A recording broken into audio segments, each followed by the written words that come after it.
Soc la Sumpsi, mestra d'Educació Infantil, i avui us porto una nova proposta. Aquesta consta de dues parts.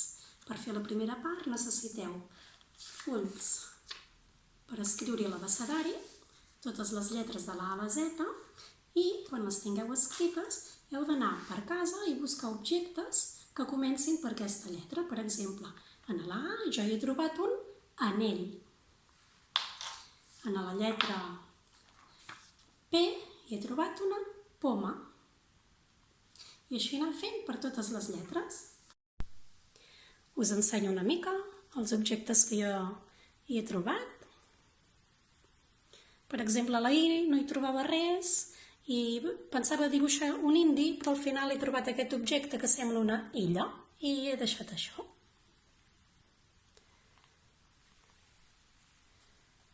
La Q un quadre, en la O una oca,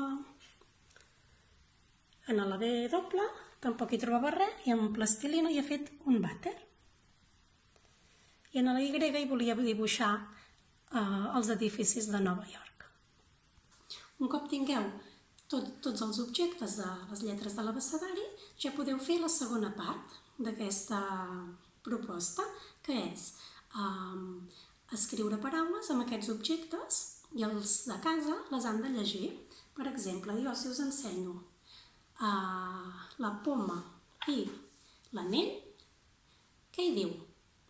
Doncs, com que poma comença per la P i anell comença per la A, he escrit pa. El nivell de dificultat li poseu vosaltres, podeu escriure paraules més llargues, més curtes, depèn de l'edat de cadascú. Amb els objectes també hi podeu fer aquest joc. Jo aquí tinc 5 objectes, ara en faré desaparèixer un. Quin és el que falta? Sí, és la forquilla. El grau de dificultat li poseu vosaltres. Ho podeu fer amb més objectes o amb menys. Espero que us agradi.